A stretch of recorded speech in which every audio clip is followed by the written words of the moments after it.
Oke, Wak, jadi kisah yang akan aku ceritakan malam ini dikirim sama Wak kita yang bernama Sasa dari Sumatera Utara. Halo Sasa. Nah, jadi Wak, kisah horor ini terjadi pada sekitar tahun 99 sampai tahun 2000 di kampung halamannya Sasa yang kita sebut aja lah nama kampungnya Pulau Salang, Wak ya. Nah, jadi ceritanya mayoritas warga di kampung Pulau Salang ini beragama Kristen, Wak. Dan setiap memasuki waktu ibadah nanti bakal kedengeran lonceng gereja yang berbunyi dengan frekuensi cepat tanpa jeda selama 3 menit, ting ning ning ning ning gitu kan. Nah, pola ini menandakan berarti lagi ada ibadah di gereja. Lalu pada suatu siang, Wak, pas warga kampung ini lagi asik beraktivitas seperti biasa, tiba-tiba mereka dengar lonceng gereja kembali berbunyi. Tapi kali ini pola bunyinya beda, Wak, bukan dengan frekuensi cepat tanpa jeda selama 3 menit itu, melainkan dengan frekuensi lebih lambat, berjeda sekian detik dan berlangsung selama kurang lebih 5 menit. Ting, ting, ting gitu. 5 menit kayak gitu. Nah, pas dengar itu orang-orang langsung notice, ini bukan bunyi lonceng tanda ibadah nih, tapi ini tanda kalau ada yang meninggal. Siapa warga yang meninggal? Warga pun mulai ramai kan mencari tahu tentang hal itu. Sampai akhirnya mereka dapat info, Wak, kalau yang meninggal ini adalah tetangga kampung mereka yang namanya Pak Togar. Ini semua nama-nama samaran ya, Wak ya. Nah, pas tahu kalau Pak Togar ini meninggal dunia, beberapa warga yang lain pun nggak percaya di situ. Ya Tuhan, Pak Togar meninggal. Padahal tadi malam masih ketemu loh sama aku. Pak Togar masih kelihatan baik-baik aja, kata mereka. Iya Pak, saya juga ketemu sama Pak Togar. Nggak ada sakit-sakitnya. Kok meninggalnya mendadak kali? Terus ada warga yang nyaut. Pak, katanya sakit jantung Pak. Tadi pagi sepulang dari ngantar anaknya ke sekolah, Pak Togar ini sempat balik tidur. Tapi pas mau dibangunin buat makan, ternyata Pak Togar udah nggak bernapas Pak. Kata warga yang tahu ini. Dah lah tuh warga pun segeralah berangkat ke rumah duka untuk melayat. Sesuai tradisi di sana, Nat, kata Sasa, biasanya orang yang meninggal ini akan dimakamkan paling lambat 3 hari kemudian, Wak. Jadi misalnya Pak Togar ini meninggal di hari Senin, maka jasadnya ini akan dimakamkan di hari Rabu. Tradisinya memang seperti itu. Nah, dari hari pertama sampai hari ketiga, Wak, sebenarnya warga itu udah boleh tuh melayat ke rumah duka ini. Tapi biasanya yang paling ramai itu, Nat, kata Sasa ya, yang paling ramai itu tuh di hari ketiga nih lah, di hari terakhir, karena di hari itu para keluarga besar almarhum udah pada kumpul semua di sana, Wak, untuk hadirin pemakaman. Dan selain itu, para tetangga yang berhalangan melayat di hari pertama atau hari kedua juga akan datangnya di hari ketiga. Nah, kebetulan keluarganya Kunat, keluarga Sasa Wawak kita ini juga datang melayatnya di hari ketiga. Dan pas mereka sampai di rumah duka, mereka ngelihatlah peti matinya Pak Togar sudah dipindahkan ke depan rumah. Lalu sore harinya pas mereka mau membawa jasadnya Pak Togar ini ke pemakaman untuk dimakamkan, tiba-tiba lonceng gereja kembali berbunyi, Wak, yang menandakan ada yang meninggal. Pelan, pola itulah. Kagetlah orang, loh ada yang meninggal lagi. Siapa? Ini warga lagi mau nganterin Pak Togar nih. Warga yang masih kumpul di rumah Pak Togar tuh mulailah ramai nih mempertanyakan siapa meninggal. Sampai akhirnya beberapa dari mereka bilang, Bapak Ibu semuanya tolong tenang ya. Ayo kita selesaikan dulu pemakaman Pak Togar ini dulu. Baru nanti kita cari informasi tentang siapa yang barusan meninggal. Kata warga di sana, ya harus fokus ke Pak Togar dulu kan. Udah lah tuh. Proses pemakaman Pak Togar pun kembali dilanjutkan, Wak. Waktu itu ternyata nggak semua orang nih yang ikut ke kuburannya Pak Togar. Adalah beberapa dari mereka memilih untuk mencari tahu informasi tentang siapa nih yang barusan meninggal gitu kan. Sampai akhirnya diketahui lah, Wak, kalau yang meninggal itu adalah Pak Gultom, salah satu warga di kampung mereka juga. Nah, berdasarkan kesaksian pihak keluarga, Wak, katanya si Pak Gultom ini hari itu lagi berbaring di kursi panjang dalam rumahnya. Lalu pas Pak Gultom ini dibangunkan sama anaknya, barulah ketahuan kalau Pak Gultom udah gak bernapas, meninggal kayak gitu aja, Wak. Nah, mendengar info itu sama seperti Pak Togar tadi, Wak, warga kaget semua. Hah? Pak Gultom? Pada gak percaya semua, Wak. Kenapa? Karena baru tadi siang mereka masih ngeliat Pak Gultom melayat ke rumahnya Pak Togar. Terus Pak Gultom ini izin pulang duluan karena dia memang gak mau ikut ke makam, Wak. Nah, dia balik sorenya meninggal. Meninggalnya emang semendadak itu, Wak. Tadi siang masih ketemu, sorenya udah gak ada gitu loh. Akhirnya di tengah rasa kaget itu warga pun segera lah kan rame-rame bergegas ke rumah duka untuk membantu mengurus jenazahnya Pak Gultom. Dan sama seperti tadi, Wak, Pak Gultom ini juga akan dimakamkan 3 hari kemudian. Masuklah di hari ketiganya meninggal Pak Gultom, Wak, ya. Orang-orang yang melayat di rumah Pak Gultom jadi sama juga, jadi lebih ramai dibanding hari pertama dan kedua. Keluarga jauh udah pada datang dan juga sebentar lagi mereka akan mengantarkan Pak Gultom ke peristirahatan terakhirnya. Terus tepat ketika mereka udah depan rumah nih mau ngantar jenazah, Wak, lagi-lagi lonceng gereja kembali berbunyi. yang menandakan ada lagi yang meninggal dunia. Makin kagetlah warga di situ. Ya Tuhan, ada lagi yang meninggal ini. Siapa? Nah, karena kampung mereka itu nggak terlalu besar, Wak, segala macam informasi pun dapat dengan mudah tersebar di situ. Nah, pada saat itu mereka dapat info kalau yang barusan meninggal adalah tetangganya mereka. Namanya Pak Albert. Kabar ya Pak Albert nih, Wak, juga sama. Meninggalnya juga mendadak. Nggak lama setelah dia melayat ke rumahnya Pak Gultom.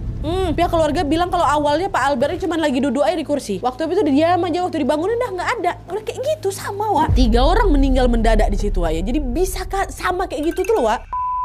Nah, meski udah ada 3 orang yang meninggal secara mendadak di kampung mereka, Wak, warga waktu itu masih positive thinking, Nadia. Oh, semua udah jadi takdir Tuhan ini. Mungkin memang kebetulan aja mereka meninggal dengan cara demikian di waktu yang berdekatan. Kata beberapa warga kayak gitu. Di sana mereka masih belum mikir yang aneh-aneh lah, Wak. Sampai akhirnya kejadian ini terus berulang. Hingga tercatat ada 7 warga kampung mereka. 7 nih, Wak, ya. 7 warga kampung mereka yang meninggal dengan pola kejadian yang hampir sama. Semuanya berjenis kelamin laki-laki dengan usia 35 tahun ke atas. Dan mereka meninggal tepat di hari ketika jenazah sebelumnya mau dimakamkan. Ini misalnya kayak tadi itulah Pak Gultom meninggal di hari ketika Pak Togar mau dikuburkan. Begitu juga Pak Albert yang meninggal di hari ketika Pak Gultom mau dikuburkan. Jadi polanya kayak gitu terus, Wak, sampai jenazah yang ke-7. Apa nggak kaget semua ya? Dan yang lebih merinding, Nat, kata si Sasa nih, Wak, setelah diperhatikan lebih detail, ke-7 jenazah yang baru ini, Wak, sama-sama punya garis hitam macam bekas cekean yang melingkar di leher mereka. Ada di leher mereka gitu. Padahal mereka ini nggak ada yang meninggal gara-gara dicekek, Wak, ya. Semuanya meninggal gara-gara serangan jantung, meninggal mendadak. Terus garis hitam melingkar tuh munculnya dari mana? Nah, menyadari semua keanehan itu, warga yang tadinya masih bisa positive thinking akhirnya mulai gempar semua. Udah 7 orang loh di kampung kita nih yang meninggal kayak gitu. Polanya sama. Gak mungkin kalau cuma kebetulan ini. Ini kematian mereka ini macam jadi rantai yang gak mau putus. Sebelum jenazah terakhir itu dikubur, pasti udah ada lagi jenazah baru. Ya kan? Sebenarnya apa nih di sini? Jangan-jangan kampung kita nih kena kutukan nggak? Siapa lagi habis ini yang meninggal? Kata warga kayak gitu. Nah, semua keanehan itu membuat warga pun jadi cemas, Wak. Mereka takut. Gimana kalau nanti ternyata giliran mereka pula yang meninggal, ya kan? Saking takutnya mereka sampai-sampai warga udah gak ada lagi yang berani keluar rumah di atas jam 7. Wah, langsung sepi ada di sana. Deretan warung kopi yang biasanya ramai kali duduk, bapak-bapak duduk di situ ya, Wak, ya. Gak ada, gak buka, tutup. Sebelum maghrib udah tutup makan. Dalam sekejap kampung mereka tuh berubah jadi kampung mati, Nat, kata si Sasa. Suasana mencekam itu, Wak, makin parah lagi ketika pada suatu hari seorang warga kampung Pulau Salang ini yang bernama Pak Sahat mengaku ke warga dia memimpikan sesuatu yang aneh, ya. Dia bilang kayak gini, "Bapak-bapak, tadi malam saya dapat penglihatan, saya dimimpikan kalau salah satu warga di kampung ini ada yang muja setan, Pak. Dia akan menumbalkan 15 pria dewasa, 13 wanita dewasa, dan 11 anak-anak. Itu berarti masih akan ada banyak lagi warga kampung kita yang meninggal, Pak. Saya tahu itu cuma mimpi, tapi rasanya kok terlalu nyata buat diabaikan, Pak, ya. Saya nggak mau kalian salah paham di sini, ya. Bukan itu mau saya juga bukan mau nuduh siapa-siapa. Saya juga nggak lihat wajah atau juga tanda apapun sama si orang ini. Tapi dalam penglihatan saya itu, saya merasa ada sesuatu yang keliru di kampung ini, Pak. Seolah-olah ada yang membuka jalan buat sesuatu yang jahat. Dan kalau kita semua ini nggak hati-hati, akan ada lagi banyak korban, Pak." Terus sambil menarik nafas panjang dan dia menatap satu persatu wajah warga di sana, Pak Sahat nambah lagi, "Saya cuma minta kita semua lebih waspada. Jagalah keluarga kalian, jangan tinggalkan anak-anak kalian sendirian. Kalau memang ada sesuatu yang salah, biarlah kebenaran itu muncul dengan sendirinya, ya, Pak, ya.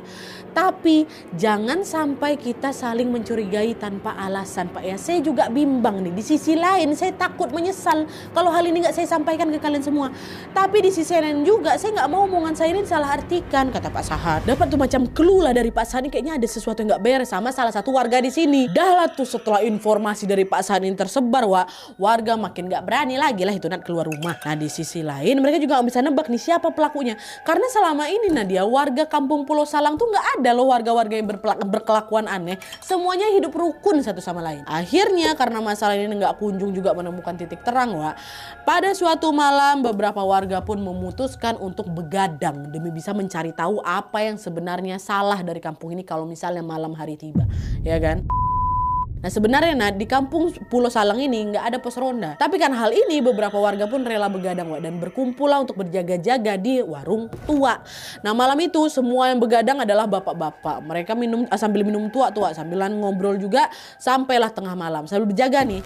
Tapi ditunggu-tunggu, malam itu justru berjalan biasa aja Wak. Nggak ada satupun keanehan yang muncul di kampung mereka. Akhirnya sekitar jam 2:30 pagi, pas semua orang yang udah mulai agak ngantuk, mereka pun bubar nih Wak. Nggak nginap dekat situ, bubar ke rumah masing-masing.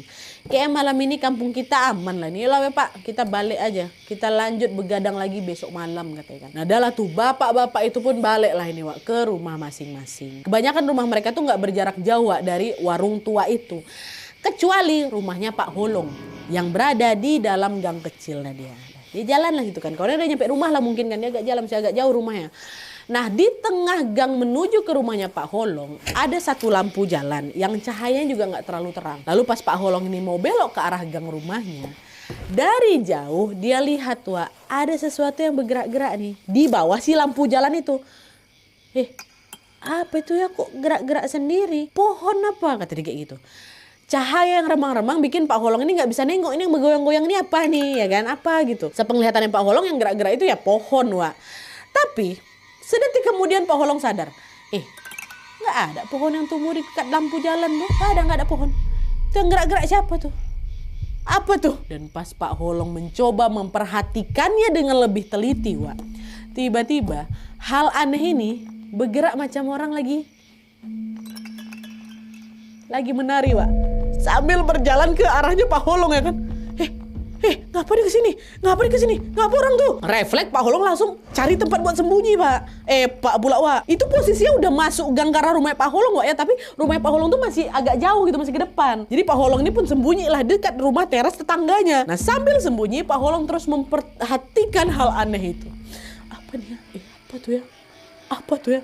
Lalu Wak, pas sesuatu yang aneh itu melintasi Pak Holong, betapa kagetnya Pak Holong pas tahu kalau hal aneh yang dia kira pohon tadi ternyata adalah seorang perempuan yang lagi menari-nari dalam keadaan telanjang bulat tanpa busana sedikit pun. Nari-nari.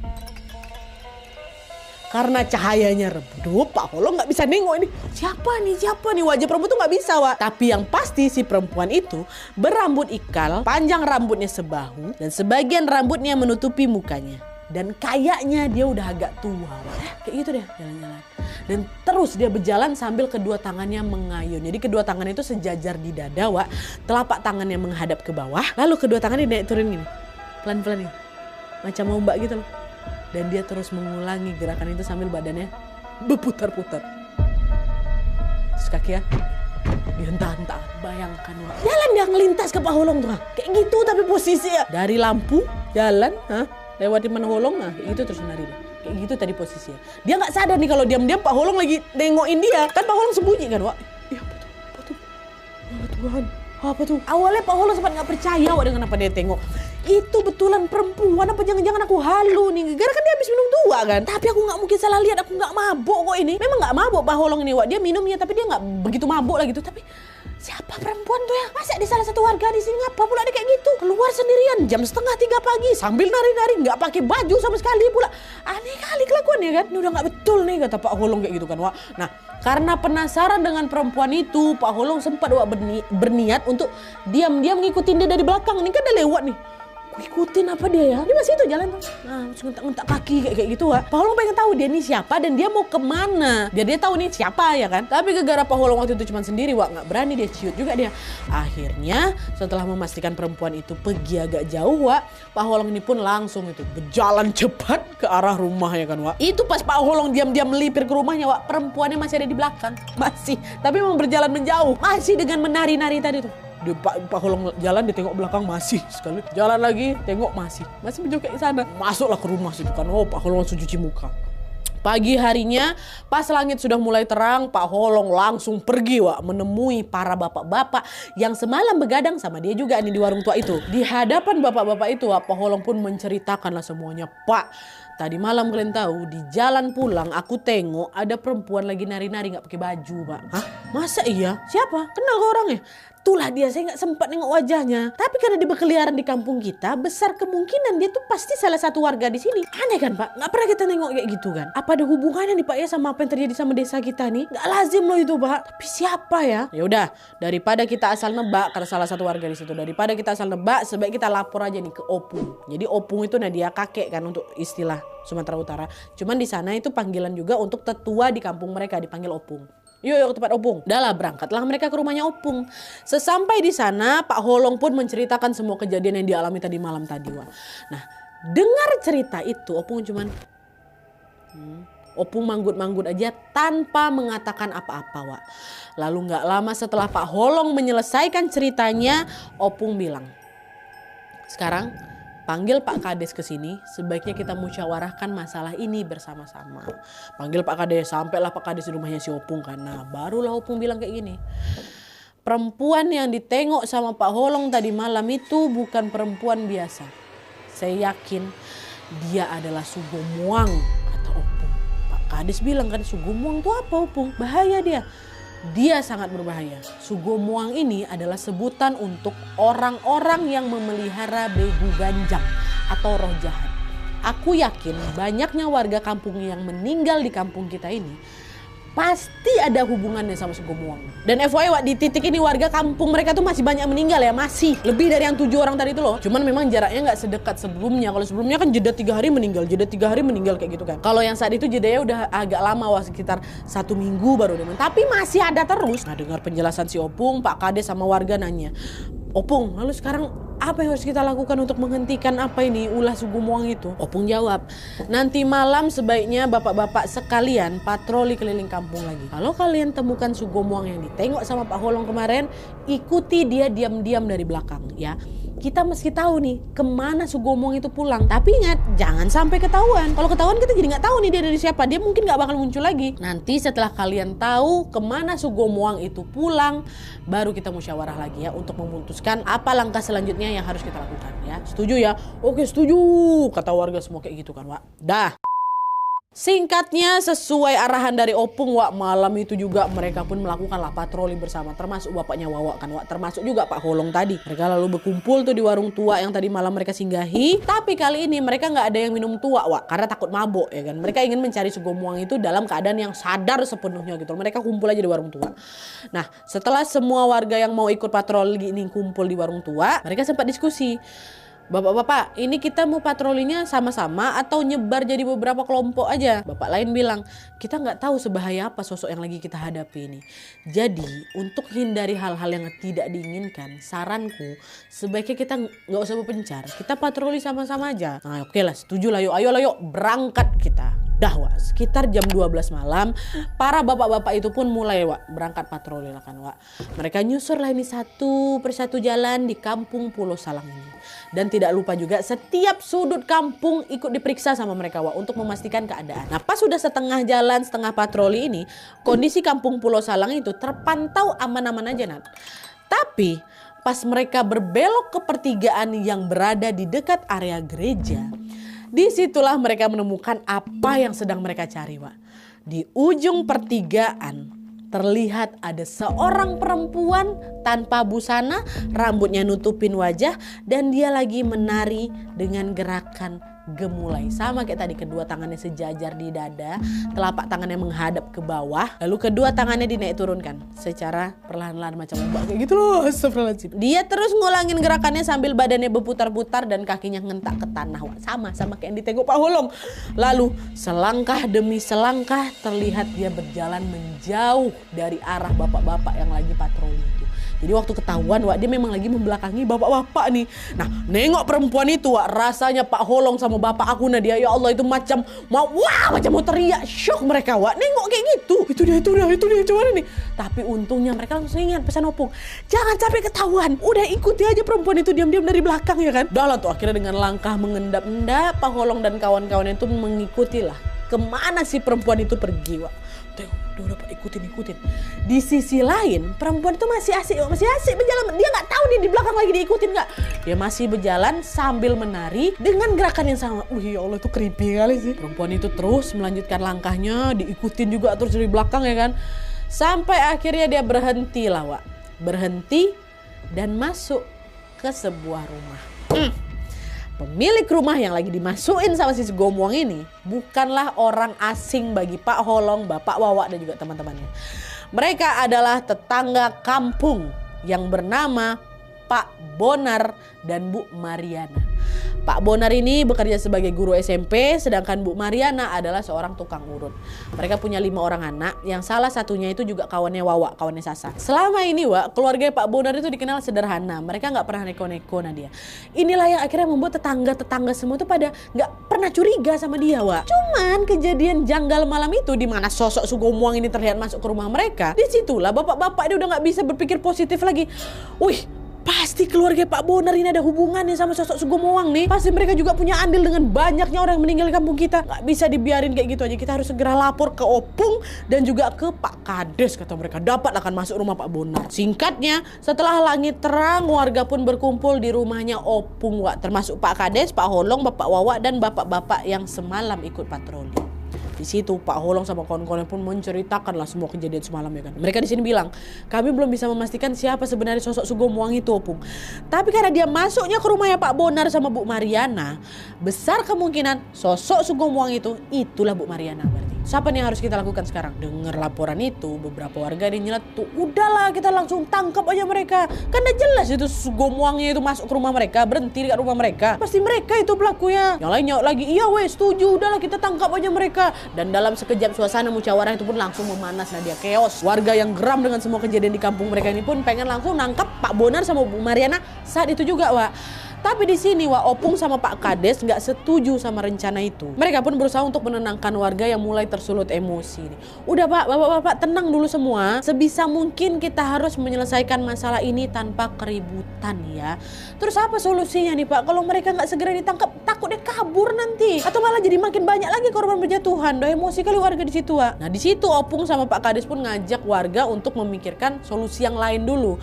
Sampai akhirnya diputuskanlah bahwa mulai nanti malam mereka akan secara bergiliran melakukan patroli lagi keliling desa. Ini kita belum ada bukti apa-apa, bisa jadi Sugomuang ya memang masuk ke rumah masing-masing warga. Cuman apesnya malam itu masuk ke tempat Pak Bonar, jadi warga mikirnya itu Pak Bonar. Kita tengok dulu, jangan nggak cukup satu hari kita observasi. Enggak Pak, udah pasti itu. Mana Pak Bonar aja nggak ikut patroli di sini. Takut dia itu. Pokoknya ada yang tersulut emosinya, ada yang terhasut sama omongan yang satunya kayak gitulah, Wak. Tapi udah enggak, itu keputusan saya. Kita coba patroli lagi. Di situ, Wak, bapak-bapak sama anak muda di sana dilibatkan dalam kegiatan ini kan. Nantinya saat patroli yang kedua ini di setiap perempatan pertigaan dan di depan gang-gang kecil akan dijaga 2-3 orang. Sementara para ibu dan anak-anak diminta untuk berdiam diri di rumah, jangan keluar sama sekali. Udahlah tuh. Sampai di sini mungkin ada di antara kalian nanya kan, kenapa Pak Bonar sama Bu Marian itu nggak langsung ditangkap aja, Nat? Kenapa solusinya cuma sekedar patroli lagi? Terus kalau udah patroli dan mereka ketemu nih, misalnya nih sama sosok Sugomuang itu, sosok ini mau diapain? Mau dibiarin kayak gitu aja apa gimana? Nah jadi Wak, Pak Kades sama Pak Opung ini menduga kalau mungkin sosok Sugomuang itu bebas berkeliaran setiap malam karena mereka nganggap kondisi kampung itu kan betul-betul sepi kan. Macam yang aku bilang tadi, sejak ada banyak warga kampung yang meninggal secara tiba-tiba kan mereka jadi nggak berani keluar nih. Makanya Pak Kades sama Opung ini mau membuat suasana kampung itu kembali ramai lagi dengan adanya patroli. Barangkali patroli ini bisa ngebikin si sosok Sugomuang itu terganggu dan dia ngerasa nggak aman untuk keluar dan akhirnya nggak berkeliaran lagi dan akhirnya nggak jatuh korban lagi gitu. Maksudnya mereka kayak gitu, Wak. Dah lah tuh, akhirnya singkatnya patroli pun dimulai, Wak. Di malam pertama, kedua dan ketiga terpantau masih aman-aman aja nih. Sampai akhirnya memasuki malam keempat, sebuah peristiwa tidak terduga terjadi.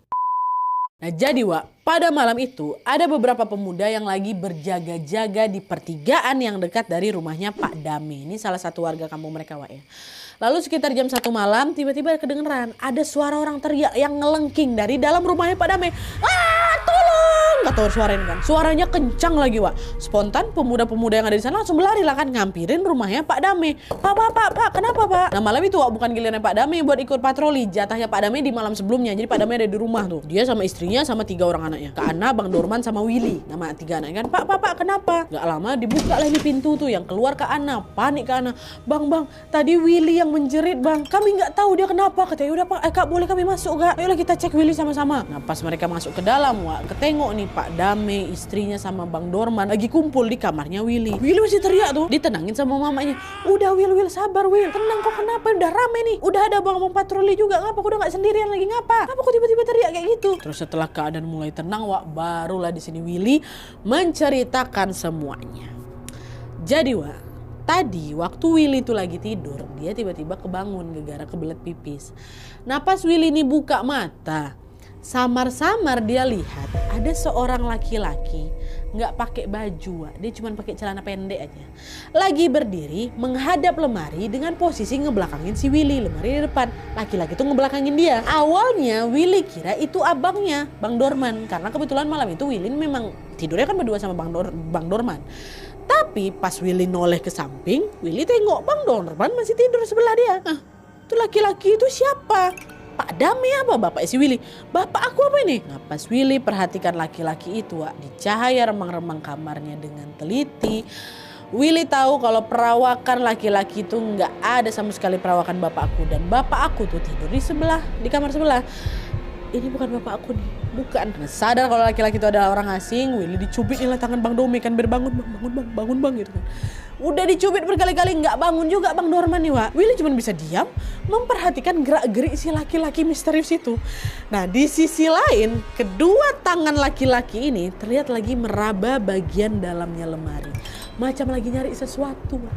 Sedangkan posisi badan yang masih sama, Wak, ya, berdiri membelakangi si Willy. Kejadian berlangsung selama beberapa menit lah, Wak. Sampai akhirnya laki-laki itu seolah sadar kalau dia lagi diperhatikan dari belakang. Kedua tangannya kan lagi nih. Berhenti ngeraba tuh, ya, ngeraba kan dia ngeraba lemari ya, bukan meriksa lemari. Ngeraba, berhenti, dan dengan gerakan perlahan dia tolehlah ke belakang, noleh ke arah Willy. Dan pas beradu tatap sama Willy, Wak, Willy kaget bukan main pas dia tahu kalau ternyata kedua mata laki-laki itu mirip sama kucing. Dan di saat yang sama tubuh laki-laki itu juga waktu dia balik badan matanya kayak kucing, tubuh laki-laki itu terlihat makin tinggi sampai nyentuh langit kamar tuh, Wak. Terus dia berjalan ngedekatin Willy sambil kedua tangannya merentang gini macam mau nyekek. Di titik itulah baru si Willy itu teriak sekencang-kencangnya, maka didengar sama warga tuh. Dengar Willy teriak, barulah sosok itu seketika pecah jadi macam asap yang terbang menembus atap kamar gitu. Gitu, itu yang ditengok sama si Willy. Willy menceritakan kejadian menyeramkan itu dengan badan gemetar ke mereka semua yang di sana. Lalu pas orang-orang lagi berusaha menenangkan Willy sama dengar ceritanya juga nih, Wak, ya, tiba-tiba kedengar lagi nih suara teriakan tapi dari luar. Weh, itu dia, kejar, kata warga di luar. Dan teriakan itu juga diiringi sama suara tiang listrik yang dipukul-pukul tuh, Wak. Sebagai pertanda lagi ada sesuatu nih gitu kan. Itu dia gitu. Suasana malam yang sepi itu pula berubah ramai Nadia. Semua orang terbangun termasuk aku, kata si Sasa. Bangun semua langsung berlarian juga keluar untuk mencari tahu apa yang sebenarnya terjadi malam itu, ya kan. Dengar keramaian itu, para pemuda yang tadinya masuk ke rumahnya Pak Dame juga ikutan lari keluar, Wak. Awalnya mereka pikir orang-orang yang lagi patroli itu berhasil nemuin Sugawang dong harusnya, ya kan. Itu dia, ayo kejar tuh ya, pasti Sugawang. Tapi pas mereka ngecek keluar, Wak, ternyata warga ini lagi ngapain? Lagi ngejar kucing. Bingung lah mereka yang nggak tahu apa-apa nih kan, bingung. Ngapa pula kucing tuh kok sampai dikejar-kejar? Nah ini berdasarkan informasi dari pemuda lain yang juga lagi patroli di luar, Wak. Katanya tadi pas ada rame-rame di rumahnya Pak Dame, di saat yang sama mereka juga lihat ada kucing yang tiba-tiba muncul di atap rumahnya Pak Dame. Nah kucing itu lompat-lompat, Wak, dari satu atap ke atap yang lain. Cuman di situ warga di luar masih cuek aja nih, karena kan ya udah itu kucing liar aja gitu kan. Tapi pas kucingnya turun ke tanah, barulah mereka sadar ukuran kucing tuh jauh lebih besar dari biasanya, Wak. Dan pas kucing itu menoleh menatap mereka, mata kucing itu mirip mata manusia. Aneh kan? Tadi di dalam rumahnya Pak Dame ada laki-laki misterius matanya kucing. Terus di luar rumahnya Pak Dame ada kucing matanya manusia. Itu kucing tuh kucing siapa? Kucing betulan apa kucing jelmaan laki-laki yang tadi ditengok sama si Willy itu? Namanya Dede nggak bersih itu, makanya orang-orang yang lagi patroli itu langsung teriak, tangkap dia, tangkap dia. Langsung dikejar sama mereka. Kucing itu juga berlari. Dikejar sama warga kan, Wak. Dikejar terus sampai akhirnya kucing aneh itu terlihat menghilang di depan rumah Pak Bonar dan Bu Mariana. Di situ juga. Setelah kejadian kucing aneh itu, warga apa nggak makin curiga sama Pak Bonar dan Bu Mariana kan, Wak? Gimana enggak nih? Kemarin Sugomuang itu berhenti dekat rumah mereka, masuk bahkan ke rumah mereka. Sekarang si kucing aneh tadi juga sama-sama berhenti dekat rumah mereka. Ada 2 kejadian loh ini. Nggak mungkin cuma kebetulan aja ya kan? Kata warga kayak gitu. Akhirnya didorong oleh rasa curiga itu, Wak, siang hari mereka langsung berbondong-bondong datang ke rumah Kades sama Opung dulu. Mereka mendesak Pak Kades sama Opung untuk segera mengambil tindakan tegas. Ini kalian mau ngambil atau kami gitu. Temuilah Pak Bonar sama Bu Mariana sekarang, Pak. Warga ini pada emosi semua, Wak. Mereka udah nggak mau lagi pakai cara halus. Kalau perlu digrebek aja bisa. Nah, melihat warga udah mulai ngamuk, akhirnya Pak Kades sama Opung pun udah nggak ada pilihan lain di situ, Wak. Mereka pun bilang lah, bapak-bapak, ibu-ibu mohon tenang. Kami semua memahami bahwa kejadian ini bukan hal sepele. Dan memang sudah sepatutnya ditindaklanjuti dengan serius. Oke, sebentar lagi kita akan mendatangi rumahnya Pak Bonar dan Bu Mariana untuk minta penjelasan dari mereka. Tapi satu hal yang harus diingat, jangan pakai kekerasan, jangan main hakim sendiri ya. Sebisa mungkin kita harus menangani masalah ini dengan kepala dingin. Biar Opung, Kades dan beberapa warga aja yang nanti ngobrol sama mereka berdua. Nah adalah tuh singkatnya, Pak Kades, Opung dan warga pun beramai-ramai lah tuh datang nih ke rumahnya Pak Bonar ya kan. Mereka ketok pintu rumahnya, misi Pak Bonar, Bu Mariana buka pintunya, kata mereka. Hening, Wak, nggak ada yang jawab dari dalam. Mereka ketok lagi, Pak, Bu, permisi, Bu, ada orang nggak nih di dalam gitu. Masih juga tetap hening, Wak, nggak ada jawaban kan. Nah di situ beberapa warga yang dari tadi kesal ini, Wak, yang tadinya mereka masih mau tertib ngikutin sarannya Kades sama Opung tuh, lama kelamaan emosi lagi. Dan akhirnya karena Pak Bonar sama Bu Maria ini nggak juga keluar, warga pun nekat didobrak paksalah pintu rumah mereka, Wak. Didobrak nih. Dan pas pintu itu terbuka, ternyata rumah itu udah kosong. Pak Bonar, Bu Mariana sama kelima anaknya udah nggak ada di situ, entah pergi kemana mereka, Wak. Nengok rumah tuh kosong, makin jadi lagi emosi warga kan. Langsung digeledah rumah tuh, semua ruangan digeledah sama mereka. Sekilas rumah tuh juga terlihat normal-normal aja, Wak, macam rumah pada umumnya. Sampai akhirnya mereka menemukan ada satu ruangan yang terkunci, Wak. Ruangan itu ada di paling belakang, bersebelahan sama dapur. Dan karena ruangan itu dirasa mencurigakan, tanpa menunggu aba-aba dari Kades dan juga Opung, Wak, warga pun langsung mendobrak si pintu itu kan, congkel sama mereka. Dan setelah pintu itu terbuka, akhirnya kelihatan kalau ruangan itu mirip ruangan ritual yang di dalamnya ada buah jeruk purut yang menancap di jarum, ada tulang belulang berbentuk ular, ada boneka-boneka dari kain perca yang menyerupai manusia, dan ada sebuah buku misterius yang tergeletak gitu aja di lantai. Warga langsung ambillah buku itu kan, Wak, ditengoklah isinya. Pas mereka baca setiap halaman, Wak, langsung menangis warga di situ. Ada yang nangis, ada yang shock, ada yang marah, ada yang merinding. Kenapa? Kalian tahu kenapa? Di dalam buku itu tertulis nama-nama warga kampung yang sudah meninggal dunia. Semuanya ditulis urut dari orang pertama yang meninggal sampai orang terakhir, dan berlanjut ke nama-nama yang ditargetkan akan meninggal selanjutnya. Nama yang masih hidup juga disebut. Dan itu berurutan, Wak. Memang betul sesuai dengan urutan yang meninggal di sana. Di situ mereka menganggap dugaan mereka benar.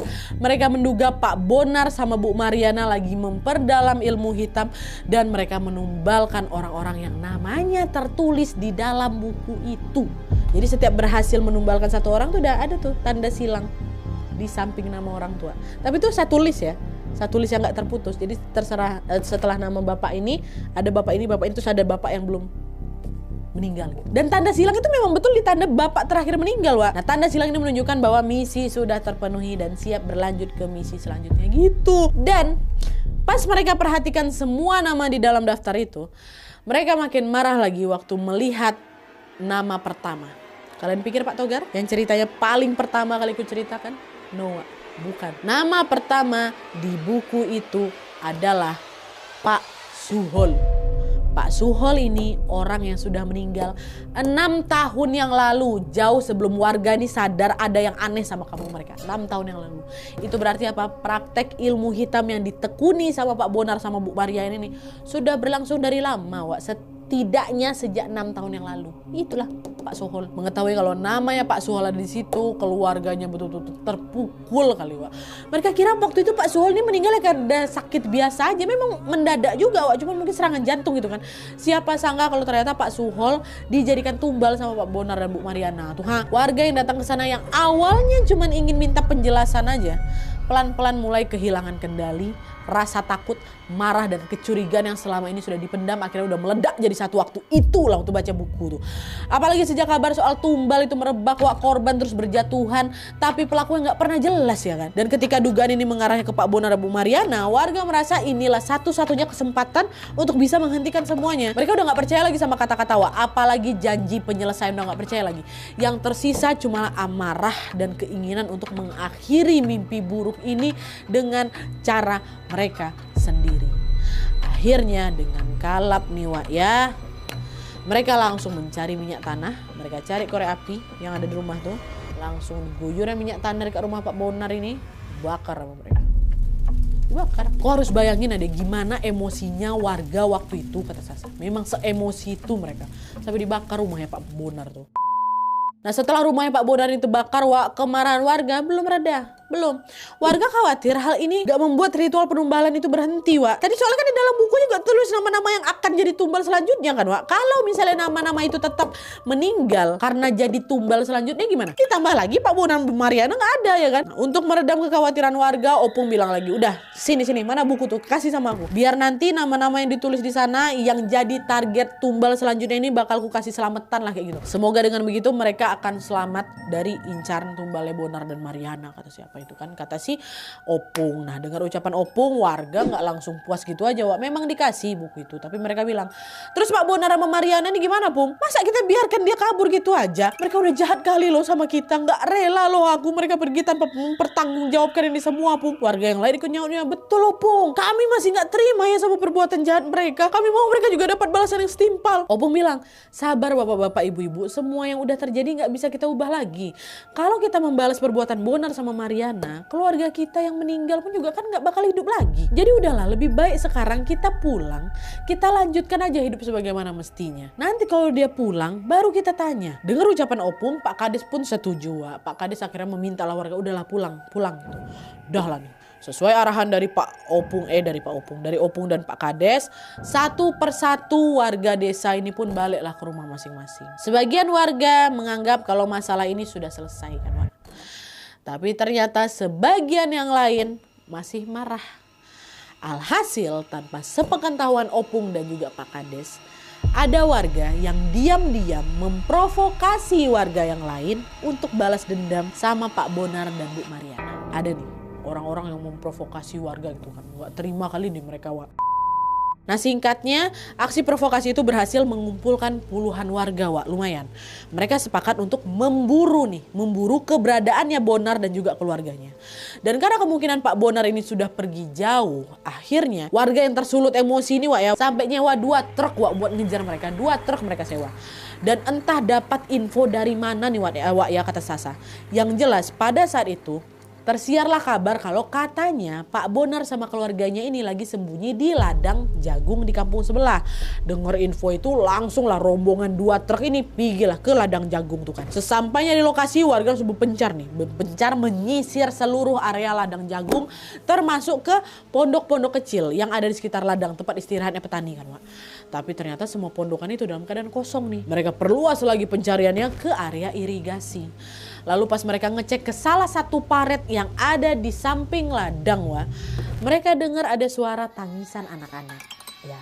Nah, pas suara itu ditelusuri lagi, ternyata sumbernya berasal dari area paret di bawah sebuah jembatan.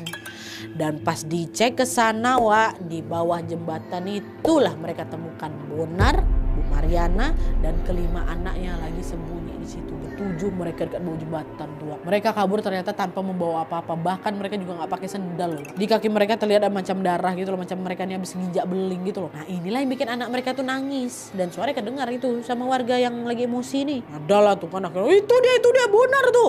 Kira tanpa banyak bicara warga pun langsung lah membawa Pak Bonar dan keluarganya keluar dari sana. Di situ Pak Bonar sama keluarga udah nggak bisa kabur, mereka udah pasrah kayak gitu tuh loh, Wak. Mereka macam biarin aja warga diikat, Wak, diikat tuh kedua tangan mereka pakai tali. Terus setelah itu mereka pun diarak lah sampai masuk ke dalam truk. Pak Bonar sama Bu Mariana duduk di bagian kap truk, sementara kelima anaknya duduk di kursi depan sama supirnya, kelima-limanya. Nah setelah itu warga pun bawalah truk itu kembali ke Desa Pulau Salang. Warga yang masih stay di Desa Pulau, awalnya nggak tahu apa-apa nih, Wak, soal aksi penangkapan ini. Ini kan orang-orang yang terprovokasi dan juga yang emosi kali kan, kan memisahkan diri mereka.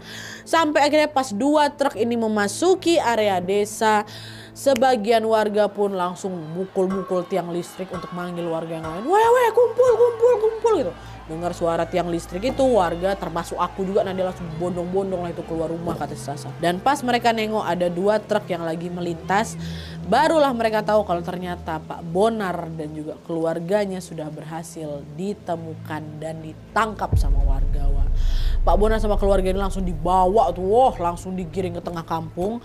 Nah di lokasi itu, dekat kampung mereka itu ada perempatan jalan yang di bagian tengahnya itu ada macam pot besar gitu loh, macam bundaran kecil lah gitu. Nah biasa ya setiap hari raya Natal, nah dia pot besar itu akan ditanam pohon Natal besar, dia siap pakai lampu-lampu. Nah di lokasi pot besar itulah warga menurunkan Pak Bonar sama juga istrinya situ. Terus dalam sekejap suasana kampung Pulau Salang ini pun langsung lah ramai, riuh, ramai kali, Wak. Sasa juga ikut tuh datang ke lokasi itu bersama juga keluarga itu, dekat aja di sana. Sesampai di sana mereka lihat Pak Bonar sama Bu Mariani lagi diberdirikan dalam keadaan terikat di pohon besar itu. Mereka lagi dikelilingin sama kerumunan warga yang lagi marah. Dengan mata terbelalak warga bentak-bentak, ngaku kau, apa yang udah kalian perbuat ke warga kampung kita? Memang dasar biadab kalian, setan kalian semua. Buat marah-marahin gitu kan, Wak. Wah suara-suara teriakan udah makin gak jelas lagi, kata-kata kasar, sumpah serapah ke Bonar sama Mariana itu terdengar sama Sasa semua kan, Wak. Semua umpatan itu tentu bikin Pak Bonar sama Bu Mariana pada ketakutan itu berdua ya kan. Pak Bonar berusaha menenangkan warga yang marah di sana, Wak. Dia ngomong, dia bilang, tolong Pak jangan seperti ini Pak, tolonglah lepaskan kami. Bukankah selama ini juga kita semua berhubungan baik Pak, seperti kita keluarga kan Pak. Maafkanlah kami khilaf Pak, kata dia kayak gitu. Wow ngaku juga kok kan, khilaf kok bilang selama ini kita berhubungan baik macam keluarga. Itu kok bilang, emang gak tahu malu kok ya. Mana ada keluarga yang tega numbalkan keluarganya sendiri, ha? Kalau bukan karena ketahuan sama kami ya, pasti kalian masih akan juga ngelanjutin perbuatan jahat kalian itu kan. Mau berapa banyak lagi orang yang kalian habisin, ha? Kami gak punya pilihan lain Pak, udahlah Pak, tolonglah Pak, maafkan kami. Digitukan sama mereka berdua, Wak. Nah di titik itu kemarahan warga udah betul-betul memuncak kali, Wak. Udah puncak kali. Ada nih orang langsung memulai aksi kekerasan, Wak. Dan tanpa bisa dikendalikan lagi, warga lain pun ikut tersulut. Pak Bonar dan Bu Mariana ini pun akhirnya menjadi sasaran amukan massa. Pukulan demi pukulan pun menghujani mereka. Sampai dalam hitungan menit keduanya pun sudah tidak bergerak, bersimbah darah, meninggal di tempat dua-duanya, Wak. Gak ada yang bisa menghentikan kemarahan malam itu, Nadia, kata Sasa. Seolah-olah semua ini berubah jadi pembalasan atas ketakutan dan juga kematian yang selama ini menghantui warga kampung Pulau Salang ini. Terus anaknya Pak Bonar gimana, Nadia? Nah karena suasana hari itu betul ramai kali, chaos kali, orang-orang sampai udah gak ngeh lagi loh di mana keberadaan 5 anak mereka. Waktu lu kayak gitu aku langsung ditarik sama aku, udah menjauh gitu dari warga. Jadi Sasa gak tahu gimana nasib 5 anak ini, Wak. Nah setelah Pak Bonar sama Bu Mariani tewas, warga pun menguburkan jasad mereka dengan cara yang gak layak, Wak, katanya. Makam mereka itu cuma digali di tanah yang jauh kali dari area pemakaman umum. Terus jasad mereka dimasukkan aja, kata keluarga di sana ya, dimasukkan ke dalam satu liang lahat yang sama, Wak. Gitu. Jadi gitulah akhir hidup dari seorang Pak Bonar dan Bu Mariana. Tragis ya. Oke Wak, jadi itu tadi pengalaman horor yang terjadi di kampung Pulau Salang, kampung samarannya si Wawa ini. Meski kejadian ini sudah terjadi puluhan tahun yang lalu ya Wak, kata Sasa, kejadian itu masih sangat membekas di benaknya aku dan juga warga lainnya. Dalam hal ini Sasa bilang kalau dia pun sangat-sangat tidak membenarkan perbuatan warga yang main hakim sendiri Wak. Tapi di sisi lain, apa yang sudah dilakukan sama Pak Bonar dan istrinya juga betul-betul di luar batas Wak. Peristiwa itu jadi macam memori kelam, sedih dan juga menyakitkan dalam sejarah kampung mereka. Sasa bilang Wak, kalau sampai hari ini warga kampung tuh udah gak mau lagi ngebahas soal kejadian itu. Mereka udah macam gak mau ngebuka luka lama tuh loh Wak. Bahkan katanya sempat juga ada wartawan lokal yang datang ke kampung mereka untuk meliput kejadian itu. Tapi warga pada nolak semua. Sasa pun membagikan cerita ini ke kita semua tanpa bermaksud apa-apa Wak. Sasa ini cuma pengen cerita ini menjadi pelajaran untuk kita semua untuk lebih berhati-hati dalam bersikap. Hidup itu bukan cuma tentang pilihan yang kita ambil aja Wak, tapi juga tentang jejak yang kita tinggalkan. Artinya kita memang punya hak untuk memilih apa yang mau kita perbuat. Tapi ingat, setiap perbuatan itu juga ada konsekuensinya. Kalau kita berbuat jahat, ada balasannya. Macam apa yang dilakukan sama Pak Bonar dan juga Bu Mariana ini. Dan kalau kita berbuat baik, juga pasti ada balasannya. Jadi tentukan pilihan kalian dengan bijak Wak ya. Dan itu kita sudah ada di ujung video. Sebelum videonya aku tutup, sekali lagi perlu aku sampaikan bahwa semua nama di dalam kisah ini sudah aku samarkan sesuai dengan requestnya Sasa. Jadi kalau misalnya ada di antara kalian yang mungkin tahu soal kejadian ini, Sasa berpesan tolong simpan informasi ini sendiri, simpan untuk diri kalian aja ya. Cukup ambil baiknya saja dan buang jauh-jauh buruknya. Oke. Ya, apa aku sampai lupa tutup. Oh, panjang ya video ini ya. Mantap ya, kenyang ya. Kenyang. Oke, wah jadi sekian dulu videonya. Terima kasih banyak yang sudah menonton. Kalau kalian suka video ini, klik like-nya. Jangan lupa komen di bawah tidak ada dan saran-saran video selanjutnya. Jangan lupa nyalain notifikasi ya supaya kalian tahu kalau aku upload video baru. And as always, jangan lupa untuk klik tombol subscribe supaya kalian sama-sama tahu informasi menarik dan menegangkan dari channel aku. See you next video, bye.